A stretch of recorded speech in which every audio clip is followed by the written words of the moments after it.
Buenos días, vamos a presentar el ACA de Termodinámica y Fluidos. Nuestro grupo está conformado por Viviana Ramos Delgadillo, Zaira Yulisa González, Eva Sandrit Salgado Benítez, Jason Alexander Gutiérrez, Johnny Fabián Toro Bermúdez y quien les habla, María Janet Martín Beltrán. Pertenecemos al grupo 55529 de Ingeniería Industrial de cuarto semestre. Vamos a iniciar con la temática. Tenemos mecánica de fluidos e hidrostática. Tenemos la definición de fluidos en equilibrio.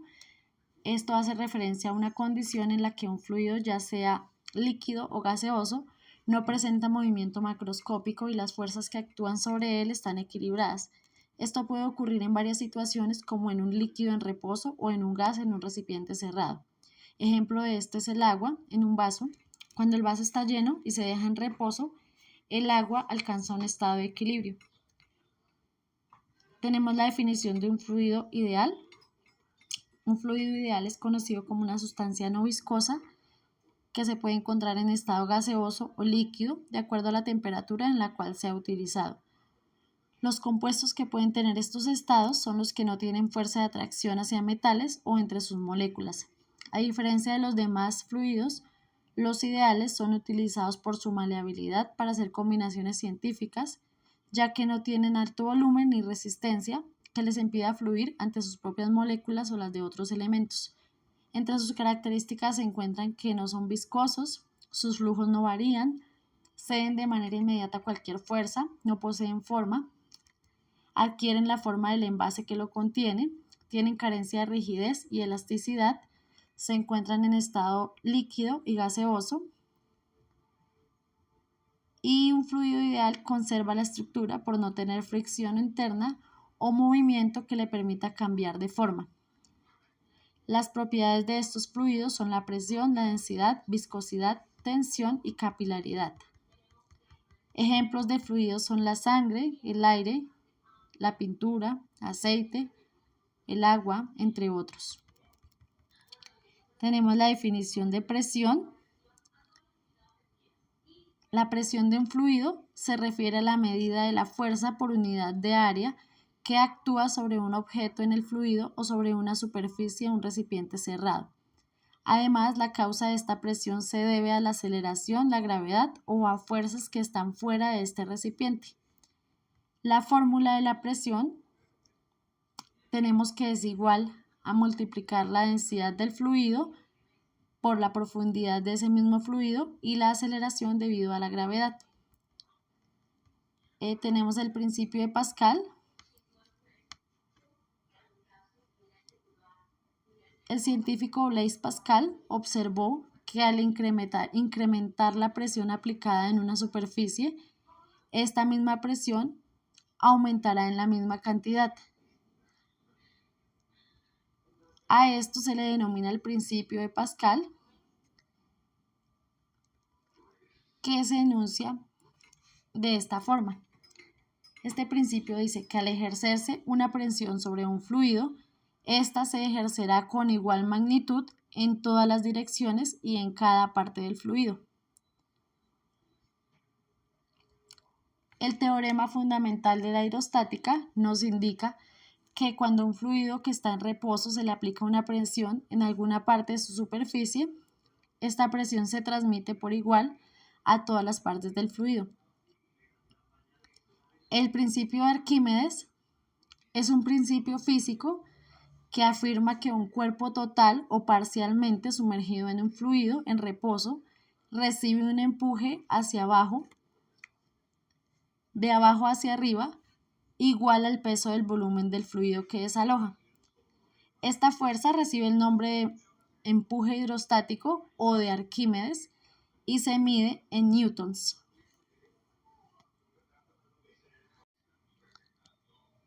Tenemos la definición de empuje, que es la fuerza que ejerce el líquido sobre un cuerpo en forma vertical y ascendente cuando éste se haya sumergido.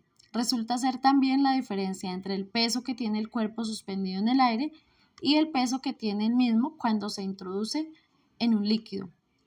Debido al efecto del empuje, los cuerpos sumergidos en un fluido tienen un peso aparentemente menor a su verdadero peso y le llamamos peso aparente. El valor de la fuerza de empuje se determina mediante la diferencia del peso real y la del peso aparente.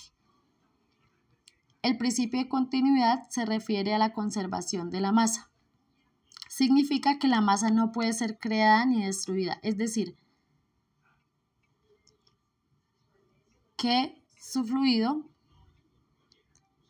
es continuo. El principio de continuidad se conoce también como la ecuación de continuidad y es una ley del área de la física mecánica que explica el comportamiento de los fluidos. Este principio establece que lo que fluye hacia un volumen determinado en un tiempo definido menos lo que fluye fuera del volumen en ese tiempo debe acumularse en ese volumen. En caso de que el signo de acumulación sea negativo, entonces el material de este volumen se estaría agotando. Este principio de continuidad se emplea para describir la caída en la superficie del agua en la entrada de una alcantarilla. Por ejemplo, cuando el flujo se mantiene y es constante y la velocidad del agua aumenta debido a una disminución de la aspereza, como sucede en las alcantarillas, el área de flujo debe disminuir. El principio de Bernoulli en la dinámica de fluidos establece que en un aumento en la velocidad de un fluido ocurre simultáneamente con la disminución en la presión estática o la disminución en la energía potencial del fluido. Este principio lleva el nombre de Daniel Bernoulli, quien lo publicó y dedujo que la presión disminuye cuando aumenta la velocidad del flujo. En el caso de una aeronave, cuando se eleva y las alas están apuntando hacia arriba, la corriente del viento inferior encuentra un obstáculo y las propias alas que están frenando la aeronave, por lo que su presión aumenta. En este principio se produce una fuerza opuesta que impulsa el avión hacia arriba. Por este motivo, es mucho mejor que un avión encuentre el viento de cara cuando inicia su despegue. Tenemos los estados estacionarios y no estacionarios. Se habla de conducción estacionaria cuando el transporte de calor se mantiene de una manera duradera y homogénea mediante el suministro de calor. Cuando es no estacionario, la distribución de la temperatura en el cuerpo depende del lugar y del tiempo. Cuando la velocidad de un fluido en cualquier punto no varía con el tiempo, se dice que el movimiento de este fluido es estacionario, es decir, que todas las partículas que pasen por un punto de flujo lo harán con la misma velocidad en ese punto. En un flujo no estacionario, las velocidades varían en función del tiempo.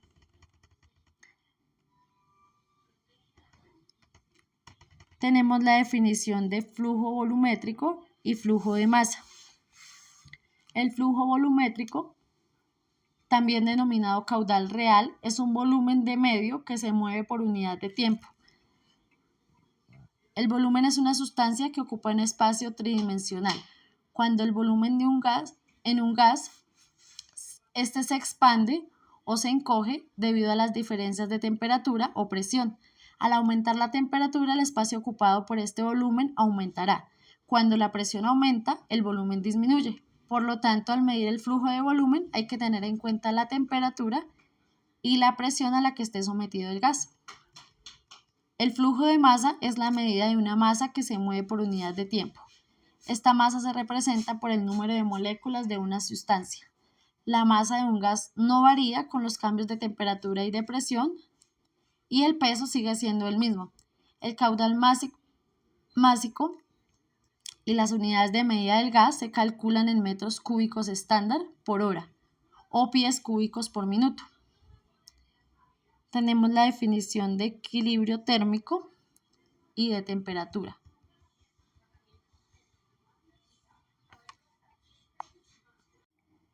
El equilibrio térmico está directamente relacionado con la temperatura.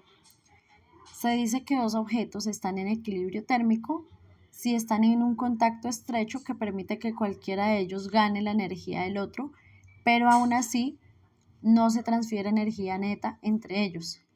Incluso si no están en contacto, están en equilibrio térmico si cuando se ponen en contacto no hay transferencia de energía o no hay intercambio de energía entre los mismos. La temperatura la definimos como una propiedad de la materia que representa el movimiento de las partículas que la constituyen. El instrumento que se utiliza para medir la temperatura es el termómetro. Las escalas de temperatura más utilizadas en la actualidad son la escala Celsius, la escala Fahrenheit y la escala Kelvin. La escala Fahrenheit es la escala de temperatura que se usa en los Estados Unidos, entre otros sitios. La simbolizamos por la F y se lee en grados Fahrenheit. La escala Celsius o grados centígrados se utiliza a nivel mundial. Su símbolo es una C y la leemos como grados Celsius o como grados centígrados.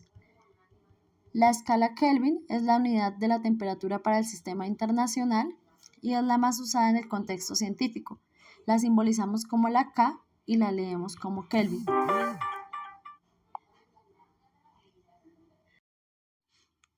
El termómetro es un instrumento técnico destinado a medir temperaturas, o sea, la energía interna que posee un cuerpo. En general constan de un tubo cerrado de vidrio, alargado y fino, que contiene interiormente mercurio o alcohol dentro del bulbo, que es la parte ensanchada de este aparato. Al calentarse, el líquido se dilata según la temperatura del objeto que tengamos en contacto, al moverse rápidamente las partículas que lo componen. La altura que alcanza el líquido en su interior es registrada en una marca que el termómetro tiene, cuyo conjunto recibe el nombre de escala. Entre los diferentes tipos de termómetros tenemos el termómetro de vidrio o de líquidos, que está elaborado con vidrio sellado, muestra la temperatura por medio del nivel que llega el mercurio o el alcohol en una escala graduada. Estos líquidos se dilatan y se contraen debido a los cambios de temperatura. Generalmente la escala de medición que se usa es Celsius o puede expresarse también en grados Fahrenheit. Tenemos los pirómetros o los termómetros sin contacto que miden la temperatura a partir de la radiación de calor que emanan los objetos. Estos termómetros permiten utilizarse sin tener que estar en contacto con los objetos y medirlos cuando están en movimiento o están alejados. Tenemos los termómetros con lámina bimetálica, que están compuestos por dos láminas cuyos coeficientes de dilatación son diferentes. Cuando se produce un cambio de temperatura, una de las láminas se curva primero y este movimiento se traduce en una aguja pequeña que señala la temperatura. Tenemos los termómetros de gas, que pueden funcionar tanto a volumen como a presión constante. Poseen un sistema de medición muy preciso y se usan para ajustar otros termómetros. Tenemos los termómetros de resistencia, que miden la temperatura a través de un alambre de platino. Generalmente son usados para medir temperaturas exteriores y aunque son muy precisos, son lentos. Tenemos los termómetros digitales, que miden la temperatura por medio de un circuito electrónico. Estos captan la información, la envían a un microchip que la procesa y la muestra en forma numérica en una pantalla digital. Tenemos la definición de capacidad térmica. La capacidad térmica de un material se define como la cantidad de calor puesto en reserva cuando su temperatura aumenta en 1 grado centígrado. Es obtenida del producto de la masa por el calor específico del material. A más masa, más cantidad de calor se deberá aportar a un material para que se eleve su temperatura. El calor específico se expresa en julios por kilogramo y Kelvin. En ocasiones también se puede expresar por calorías por gramo y grado centígrado.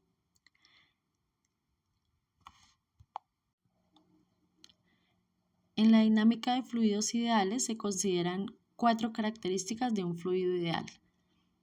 El flujo es constante, que implica que todas las partículas de este fluido tienen la misma velocidad al pasar por un punto determinado. El flujo es irrotacional, lo que quiere decir que un elemento de fluido no tiene la misma velocidad angular neta, lo cual elimina la posibilidad de que existan remolinos. El flujo es incomprensible, lo que significa que la densidad del fluido es constante. El flujo es no viscoso. La viscosidad se refiere a la fricción interna o resistencia al flujo de un fluido. La línea de flujo es el trayecto de una partícula individual en un fluido en movimiento. En un fluido estable o constante, cada elemento que pasa por un punto dado sigue la misma línea de flujo. Las líneas de flujo que pasan por el borde de un elemento de área imaginario forman un tubo llamado tubo de flujo. Una línea de corriente es una curva cuya tangente en cualquier punto tiene la dirección de la velocidad del fluido en ese punto. Si el patrón de flujo cambia con el tiempo, las líneas de corriente no coinciden con la. Continuamos con la definición de calor específico. El calor específico hace referencia a la cantidad de calor necesaria para elevar la temperatura de una unidad de masa de una sustancia en un grado. En el Sistema Internacional de Unidades, esto se expresa en julios por kilogramo y Kelvin, o también puede expresarse en calorías por gramo y grado centígrado. El calor específico del agua es una caloría por gramo y grado centígrado, lo que quiere decir que hay que suministrar una caloría a un gramo de agua para elevar su temperatura en un grado centígrado. La determinación del calor específico de los cuerpos constituye uno de los fines primordiales de la calorimetría. El procedimiento más habitual para medir calores específicos consiste en sumergir una cantidad del cuerpo sometido a medición en un baño de agua de temperatura conocida. Suponiendo que este sistema está aislado, cuando se alcance el equilibrio térmico se cumplirá que el calor cedido por el cuerpo será igual al absorbido por el agua o a la inversa. Uno de los efectos más comunes del aporte de energía calorífica es el cambio de estado en los cuerpos. Es conocido, por ejemplo, que el hielo al calentarse se convierte en agua líquida y que ésta se transforma en vapor por encima de cierta temperatura. Esta sucesión de fases se reproduce en distintas formas y con rasgos diferentes en todas las sustancias de la naturaleza. Durante los procesos de cambio de estado de fase en un cuerpo no se produce un incremento de temperatura cuando se aporta calor. En la mayoría de las sustancias se distinguen los siguientes tipos de cambio de estado. Tenemos la fusión, que cambia de estado sólido a líquido, sublimación de sólido a gas o inversa, vaporización o evaporación, que va de líquido a gas, condensación de vapor a líquido y solidificación de líquido a sólido. Estos cambios de fase se deben a las modificaciones en la estructura molecular de los cuerpos por efecto de la aportación de energía calorífica. El calor latente se denomina como el calor necesario para provocar un cambio de estado completo de una unidad de masa de una sustancia dada. Para cada proceso de cambio de estado existe un calor latente distinto. Por ejemplo, el calor de fusión, vaporización, condensación, entre otros. Los calores latentes de vaporización, condensación, se definen de forma análoga a la anterior. Todos los calores latentes son parámetros característicos de cada sustancia y su valor va a depender de la presión a la que se produzca el cambio de fase para la misma. La transferencia de calor es un proceso de propagación de calor de un sitio a otro, produciéndose cuando hay un gradiente térmico de temperatura. El proceso persiste hasta que se igualan las temperaturas, lo que se conoce como equilibrio térmico, habiendo una transferencia de energía entre ellos a través de cambios en la presión, en la temperatura y en el volumen. Existen tres modos distintos de transferencia de calor: conducción, convección y radiación.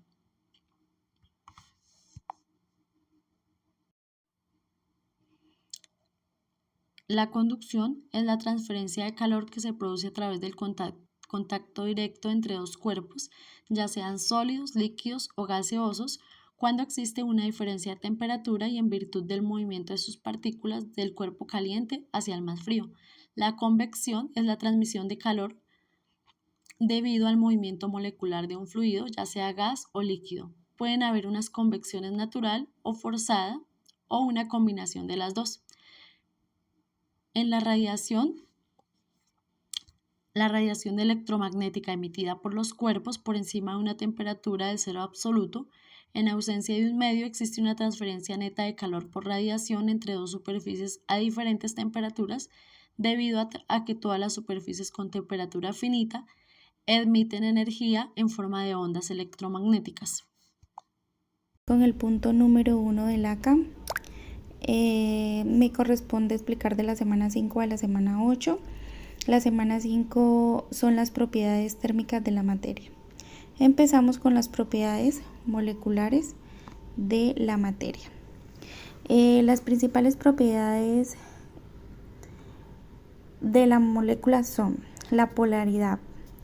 Es la separación de cargas eléctricas sobre la estructura molecular debido a que los electrones son más atraídos por los átomos, más electronegativos. Esta propiedad es fundamental para entender la solubilidad de las sustancias, pues sustancias polares se disuelven en sustancias no polares, aunque siempre existen puntos medios de polaridades.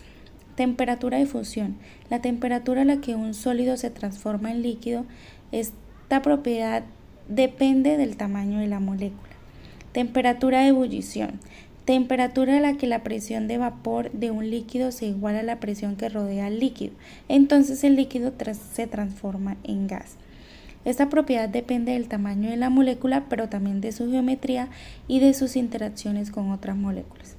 También tenemos el volumen, tenemos la isomería, que vamos a explicar la isomería, que son dos moléculas que tienen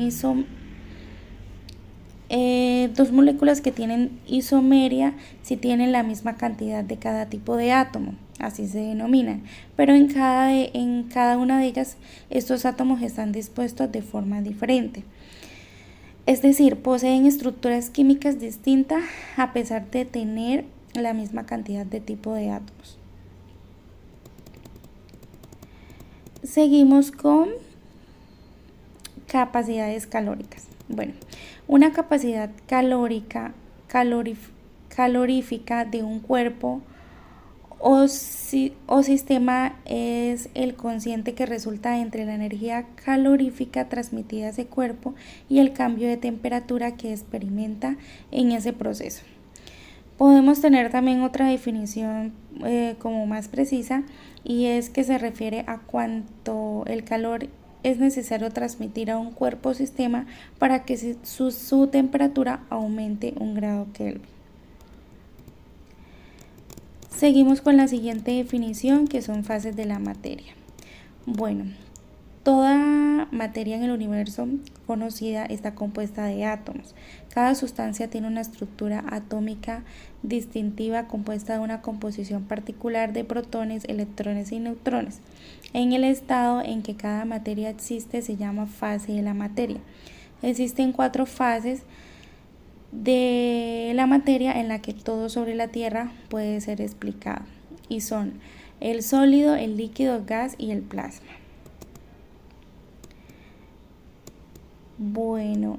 Seguimos con la siguiente definición, que es el modelo cinético molecular del gas ideal. Esta teoría es un modelo microscópico simple que explica efectivamente las leyes del gas. El término molécula se utilizará para referirse a las especies químicas individuales que componen el gas, aunque algunos gases están compuestos de especies atómicas, por ejemplo, gas noble. Estos gases están compuestos de moléculas que están en movimiento continuo, viajan en línea recta y cambian de dirección solo cuando chocan con otras moléculas o con las paredes de un recipiente. Seguimos con la siguiente definición, que son ecuaciones del estado. Las ecuaciones de estado son muy importantes en los estudios termodinámicos de diferentes sistemas. Esas ecuaciones permiten estimar propiedades termodinámicas de compuestos y sustancias, así como evaluar los estados de sustancias puras y de mezclas, ya que son modelos matemáticos que no requieren el uso de diagramas termodinámicos, eso sí, requieren un cálculo numérico preciso. Seguimos con la siguiente definición, que es energía interna del gas ideal. Un gas ideal es un modelo teórico de gas cuya ecuación de estado se deduce suponiendo que las partículas que lo constituyen no tienen volumen y que no existen interacciones entre ellas. puede demostrarse que la energía interna de un gas ideal depende únicamente de la temperatura, no depende de la presión ni del volumen ocupado por el gas. Esta teoría fue demostrada experimentalmente por Hawley como con el modelo de gas ideal se desprecian las interacciones entre las partículas que lo constituyen. Y tenemos la definición de capacidad calórica del gas ideal. Bueno, la capacidad calórica del gas ideal se define de dos formas: volumen constante y presión constante. Es la cantidad de calor necesaria para elevar la temperatura de un mol de gas ideal en un grado mediante una transformación isócora. La constante de los gases ideales es R. Se expresa en unidades de energía y varía para gases monoatómicos, diatómicos y triatómicos.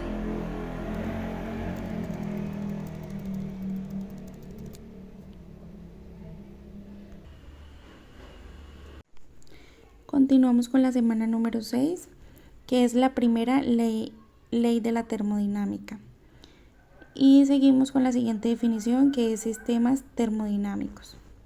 Bueno, un sistema termodinámico o sustancia de trabajo es una parte del universo que se escoge para ser estudiada por la termodinámica. Se trata de una definición muy amplia porque un sistema termodinámico puede ser vasto como una galaxia o tratarse de una pequeña cantidad de gas contenido en un cilindro. Todo aquello que rodea el sistema termodinámico, incluyendo masa y espacio, es el entorno ambiente del sistema. No se trata del resto del universo, sino únicamente del entorno capaz de afectar al sistema. En un sistema termodinámico es posible el intercambio de masa o energía entre el sistema y los alrededores dependiendo de la clase de sistema, siendo el entorno donde se ubican los observadores que lo estudian. Seguimos con trabajo realizado al cambiar el volumen. Bueno, el trabajo realizado al cambiar el volumen de un sistema, digamos de un volumen 1 a un volumen 2, tiene dado por la suma de los infinitos cambios infinitesimales que permiten pasar el sistema del primer volumen al segundo. En cada uno de estos pasos el sistema cambia de volumen y se efectúa un trabajo. El trabajo en este cambio de volumen viene dado por la integral 1. El signo menos del trabajo indica que es realizado por el sistema sobre el entorno, de acuerdo a lo que supone una expresión de volumen y de criterios de signos utilizados. El trabajo realizado al cambiar el volumen de un sistema se refiere a la energía que un sistema intercambia con su entorno debido a la variación de su volumen. Generalmente, cuando el sistema realiza una expresión o una comprensión en la termodinámica, ese trabajo se asocia típicamente con gases y su cálculo depende de cómo se comporte el gas durante el cambio del volumen. Es decir, si es proceso isotérmico, isobárico o diabático. Continuamos con trayectorias entre estados termodinámicos. Bueno, en la termodinámica, la trayectoria entre estados termodinámicos se refiere al cambio que sigue un sistema de un estado termodinámico inicial a uno final, a medida que varían sus propiedades como la temperatura, presión, volumen, dependiendo de cómo cambien estas propiedades durante el proceso. La trayectoria puede tomar diferentes formas y el comportamiento del sistema puede variar según las condiciones del proceso. Continuamos con la energía interna y la primera ley de la termodinámica. Bueno, la primera ley de la termodinámica establece que la energía no puede ser creada ni destruida, solo puede ser transferida o transformada de una forma a otra. Esto significa que la energía interna de un sistema termodinámico cerrado permanece constantemente a menos que se transfiera o transforme como calor o trabajo. Seguimos con la siguiente definición, que son tipos de procesos termodinámicos. Bueno, en termodinámica, los procesos termodinámicos se refieren a los cambios que ocurre en un sistema de un estado termodinámico a otro. Esos procesos que se clasifican según las condiciones que se mantienen constantes durante el cambio, como la temperatura, la presión, el volumen. Los tipos más comunes en procesos termodinámicos son proceso isobárico. Bueno, este proceso es un proceso isobárico. La presión del sistema, o sea, se mantiene constante durante todo proceso, es decir, es constante. El proceso isotérmico es una temperatura constante, ¿sí? O sea, la temperatura del sistema se mantiene constante durante todo el proceso. Y el adiabático es aquel que no se intercambia calor con el entorno. En este tipo de procesos todo el trabajo realizado se convierte en energía interna del sistema.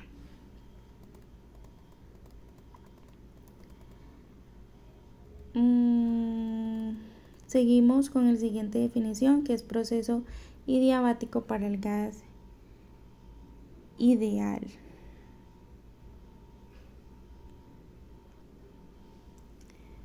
Bueno, continuamos con el proceso adiabático para el gas ideal. El proceso adiabático para un gas ideal es un proceso termodinámico en el cual no hay transferencia de calor entre el gas y su entorno. Durante este proceso el gas experimenta cambios en su presión, volumen y temperatura, sin intercambio de energía térmica como el entorno. En la investigación podemos ver como cálculos, ejemplos y demás. Seguimos con la semana número 7, que es la segunda ley de la termodinámica, y empezamos con la definición de dirección de los procesos termodinámicos. Bueno, en termodinámica la dirección de un proceso se refiere a cómo evoluciona un sistema de un estado termodinámico inicial a uno final y depende de la flecha del tiempo y de las condiciones de reversibilidad del proceso, es decir, si el proceso es reversible o irreversible y cómo las propiedades del sistema como la presión, el volumen y la temperatura y la entropía cambian a lo largo del proceso. Aquí se explican algunos puntos claves relacionados pues con la dirección de los procesos termodinámicos, que son procesos reversibles, procesos irreversibles, dirección natural de los procesos, procesos cíclicos, asimetría temporal. La dirección de los procesos termodinámicos está gobernada por la segunda ley de la termodinámica, que indica que los procesos naturales son irreversibles y ocurren en la dirección de mayor entropía. Sin embargo, los procesos reversibles son ideales y permiten una inversión sin pérdidas de la energía. Continuamos con la siguiente definición, que son máquinas térmicas. Bueno, las máquinas térmicas son o fueron dispositivos que convierten la energía térmica en energía mecánica. Utilizan un fluido de trabajo como el agua, el vapor para realizar un ciclo termodinámico y producir trabajo. Estas máquinas se basan en el principio de que la energía térmica fluye de un lugar de mayor temperatura a uno de menor temperatura. Seguimos con la siguiente definición, que son motores de combustión interna. El motor de combustión interna es una máquina que se encarga de transformar la energía química en mecánica por medio de la combustión que se da en la parte interna del motor. Transforma la energía conveniente del combustible en energía mecánica. Tenemos unas características. Su clasificación se basa en el tipo de combustible que se utiliza para producir la reacción de combustión. Sus características son que existen motores de combustión interna del ciclo, que pueden también ser clasificados como motores de dos tiempos, que transforman la energía calórica en energía mecánica. Su base de funcionamiento es la detonación de la gasolina por medio de la bujía. Se encuentra ubicado por lo general en la parte frontal de un automóvil y tiene dimensiones que pueden variar pues su forma.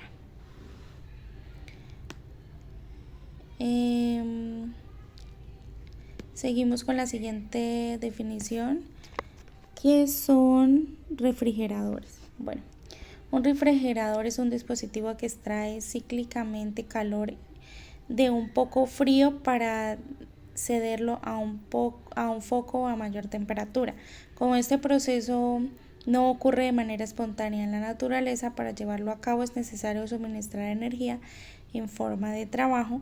La sustancia de trabajo del refrigerador realiza una serie de transformaciones que se repiten cíclicamente para que el refrigerador pueda funcionar de una forma continua. Seguimos con la siguiente definición, que es la segunda ley de la termodinámica. Bueno, la segunda ley de la termodinámica establece que la entropía de un sistema aislado nunca disminuye y tiende a aumentar con el tiempo. En otras palabras, los procesos naturales son irreversibles y ocurren de manera que aumentan el desorden o la aleatoriedad del sistema. Esta ley implica que no es posible construir una máquina térmica que convierta todo el calor absorbido en trabajo útil, ya que siempre habrá una pérdida de energía en forma de calor hacia una fuente fría. Seguimos con la siguiente, que es el ciclo de Carnot. Bueno, el ciclo de Carnot es un modelo ideal y no se puede lograr completamente en la práctica debido a las inevitables pérdidas y fricciones en los sistemas reales. Pues sin embargo sirve como una referencia teórica importante para comprender los límites de la eficiencia de las máquinas térmicas en condiciones ideales. El ciclo de Carnot es un concepto fundamental de la termodinámica y representa un modelo ideal de una máquina térmica reversible que opera entre dos fuentes de calor, una caliente y una fría. Este ciclo fue compuesto por el físico francés Sadi Carnot en 1824 y es esencial para comprender los límites teóricos de la eficiencia de las máquinas térmicas. Terminamos con la semana número 8, la entropía. La definición de entropía y termodinámica. Bueno, la entropía y termodinámica son dos propiedades de un sistema físico. La entropía se suele entender como el grado de desorden del sistema, mientras que la entalpía se refiere a la cantidad total de energía que contiene dicho sistema y de forma más específica, la energía que contiene y que puede intercambiar con su entorno. La entropía de un sistema es una función de estado de carácter extensivo. El valor de esta magnitud física es un sistema aislado, crece en el transcurso de un proceso que se da de forma natural. El concepto de entropía describe cómo es irreversible un sistema termodinámico. Continuamos con la entropía y la versatilidad. Bueno, la entropía y la reversibilidad son conceptos fundamentales en la termodinámica y en la física,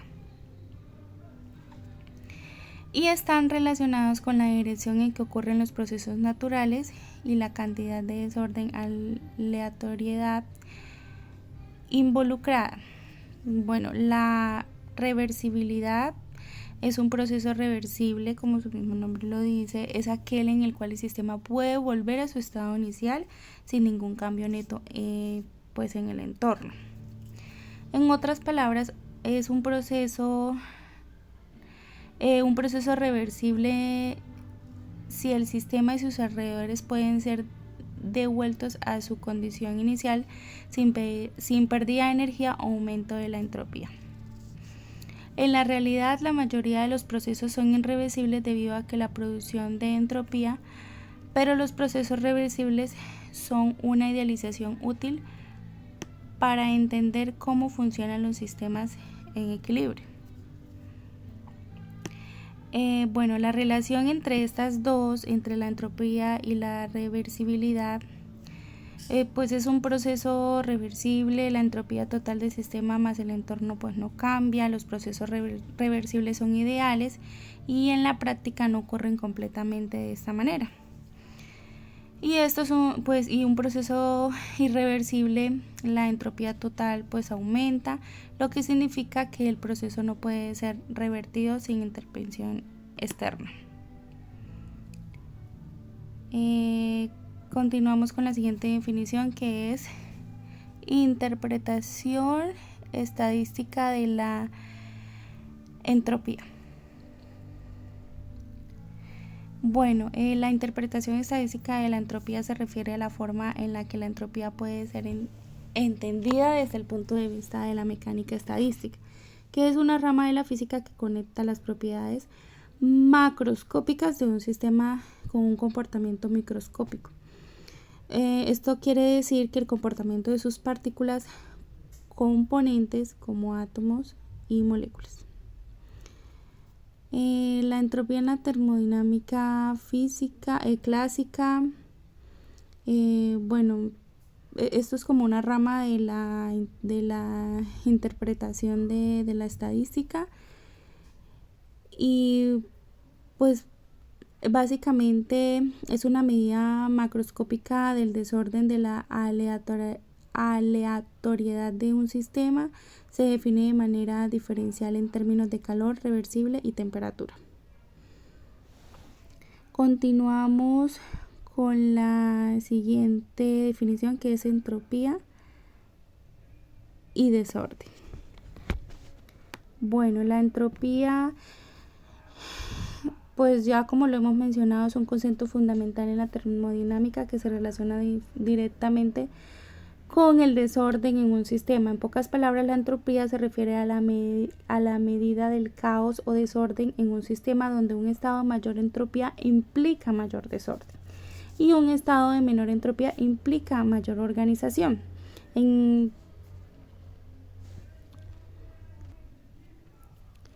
La relación que hay entre entropía y desorden, pues básicamente es un sistema termodinámico. El desorden se relaciona directamente con la entropía.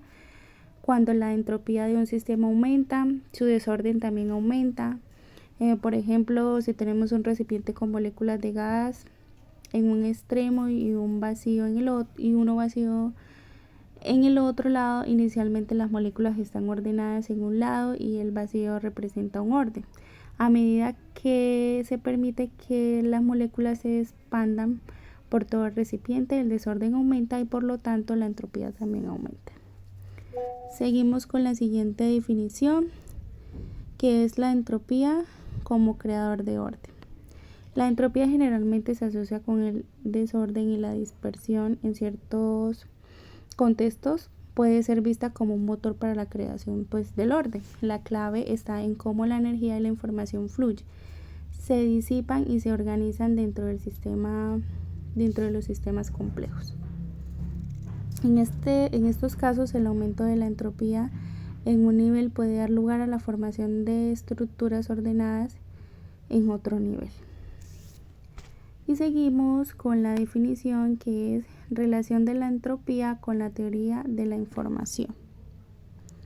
Bueno, el concepto de la entropía es usado en la termodinámica mecánicamente estadística, teoría de la información y seguridad entrópica.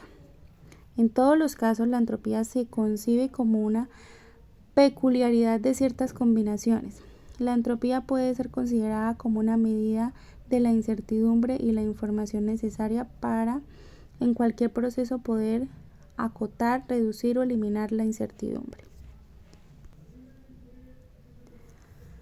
Seguimos con la última definición, que es la entropía y la relación con el tiempo. Bueno, acá tenemos la entropía y su relación con el tiempo, pues es uno de los temas como más profundos y complejos de la física, especialmente con el contexto de la termodinámica y la física del tiempo. Esta relación se basa principalmente en la segunda ley de la termodinámica, pero también tiene implicaciones filosóficas y cosmológicas que hacen que este tema sea pues fascinante tanto desde un punto de vista científico como metafísico. Tenemos la flecha del tiempo, que pues la relación entre la entropía y el tiempo se manifiesta en lo que se conoce como la flecha del tiempo, que es el concepto de que el tiempo tiene una dirección específica debido al aumento de la entropía. Esta flecha se puede abordar desde tres perspectivas, que es la flecha termodinámica del tiempo, la flecha psicológica del tiempo y la flecha cosmológica del tiempo.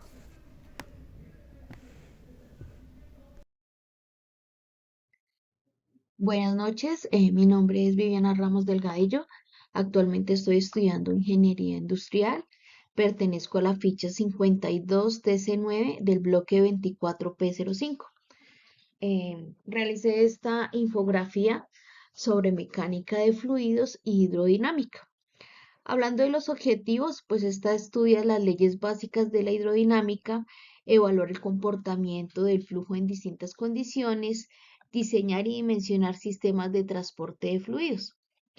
Hablando sobre la mecánica de fluidos, es la rama de la mecánica dedicada a estudiar las propiedades y el comportamiento de los fluidos, ya sean líquidos o gases. Y esta se basa en los principios de la mecánica newtónica de los sólidos, las leyes de Newton y la conservación de energía. ¿Qué estudia la mecánica de fluidos? Esta estudia fluidos en reposo. La cinemática de fluidos describe el movimiento de los fluidos y la dinámica de fluidos que estudia el origen de dichos movimientos. Acá en las aplicaciones de la mecánica de fluidos, nombré las más relevantes, donde las aplicamos en la ingeniería civil e hidráulica, la ingeniería mecánica, la ingeniería aeroespacial y la ingeniería ambiental. Hablando más sobre hidrodinámica, esta es una rama de la física que se enfoca en el estudio del movimiento de los fluidos, como líquidos y gases. Pero, ¿qué significa esto en términos más simples? Este puede pensar en la hidrodinámica como la ciencia que se encarga de explicar cómo y por qué los fluidos se mueven. Pues digamos, podemos imaginar los ríos, los océanos, los aviones volando o incluso cómo funciona tu grifo de agua en la casa. Todos estos fenómenos están relacionados con la hidrodinámica. Un fluido es una sustancia que puede fluir y adaptarse a la forma de su contenedor. Digamos, hay un ejemplo después cuando servimos un vaso de agua. Es algo muy simple como eso. Eso significa que a diferencia de los sólidos que tienen una forma definida, los fluidos pueden cambiar de forma y ocupar el espacio disponible. Acá hablando de las propiedades de los fluidos, hablamos de la densidad, de la viscosidad y de la presión. Acá pues les relaciono las referencias bibliográficas y como unas conclusiones sobre la mecánica de fluidos, pues hablamos de la relevancia fundamental, donde la mecánica de fluidos es una disciplina esencial en la comprensión del comportamiento de los líquidos y gases. En las aplicaciones diversas, pues sus principios básicos son como el flujo de fluidos y la presión. Esta se aplica en diseño de sistemas y dispositivos en áreas como hidráulica, la aeronáutica y la energía. Y acá, pues, otra conclusión podría ser que la conexión teórica-práctica, esta combinación de modelos teóricos y experimentos, permite predecir y analizar con precisión el comportamiento de fluidos en diferentes situaciones. También podemos verlos como unos desafíos persistentes. A pesar de los avances, el estudio de fluidos complejos sigue representando un reto, lo que empuja a la investigación y el desarrollo de nuevas soluciones. Muchas gracias, profesora. Muchas gracias, compañeros. Hola, mucho gusto. Mi nombre es Yulisa González y voy a empezar a hacer uno de los dos experimentos que vamos a demostrar el día de hoy. Bueno, para el primer experimento tenemos como materiales un plato hondo, una vela 2 vasos de vidrio, pueden ser plásticos, uno de vidrio, uno de plástico, agua, un encendedor, una pintura de cualquier color y un pitillo, puede ser algo para poderlo disolver. Bueno, ¿para qué vamos a utilizar esta pintura?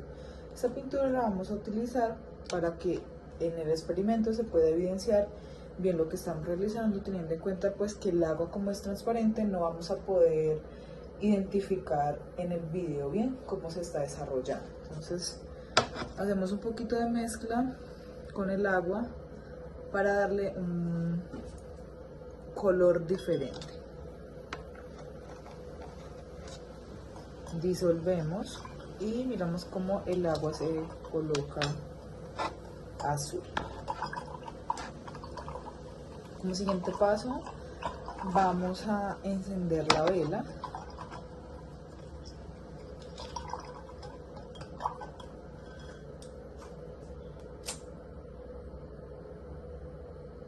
A echar el agua en el plato.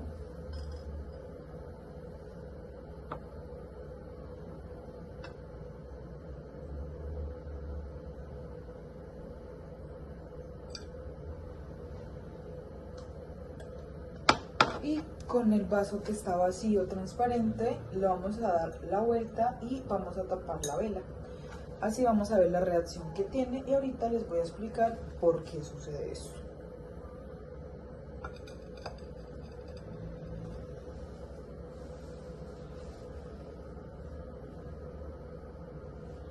No sé si alcanzan a observar desde ahí cómo se apaga la vela y va subiendo el agua por el vaso. En el experimento observamos que la energía no se crea ni se destruye, ella se transforma de una forma a otra. La energía de la vela consumirá el oxígeno interno del vaso, generando un vacío. Vemos que el agua sube para regular la presión interna y externa del vaso. Es por eso que cuando se coloca el vaso se apaga la vela y sube el agua por la presión. En la ecuación que vemos se significa delta de U, que es el cambio de energía, la Q, que es calor añadido al sistema, y W, trabajo realizado por el sistema.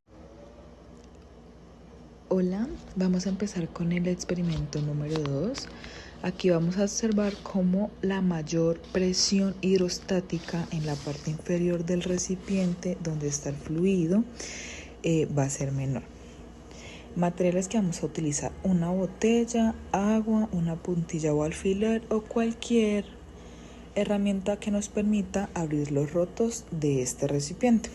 Vamos a proceder a abrirle los rotos a la botella.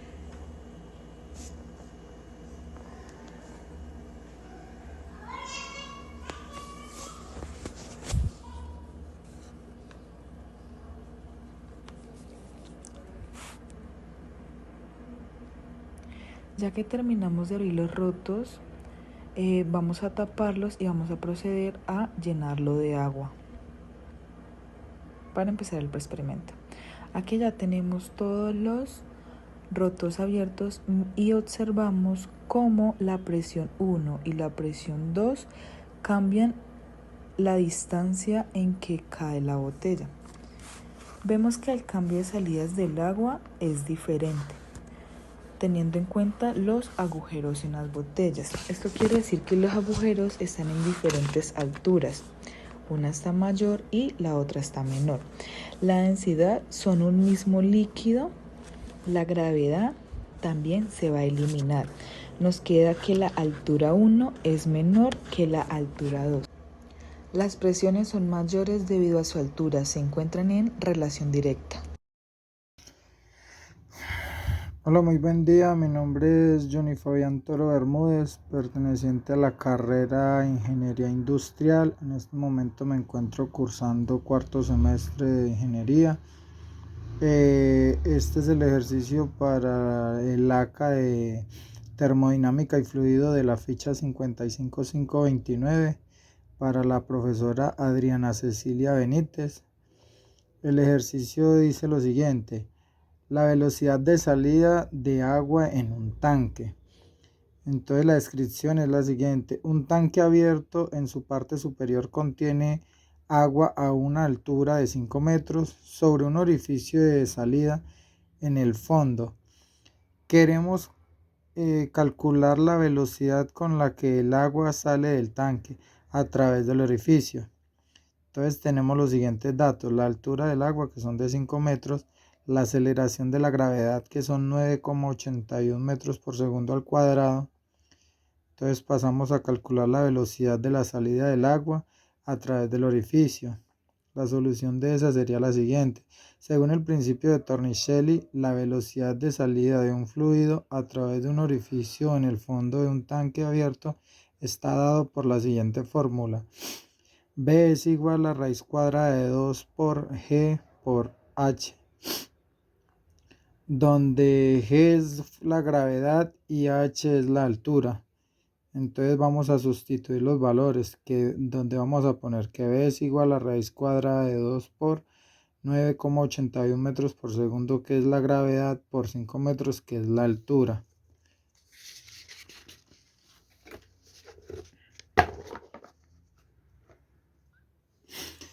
Donde ubicamos en el resultado que es B es igual a raíz de 2 por 9,81 por 5, donde nos va a dar un valor de que B es igual a 9,9 metros por segundo, dándonos la respuesta que la velocidad de salida del agua a través del orificio es de aproximadamente de 9,9 metros por segundo.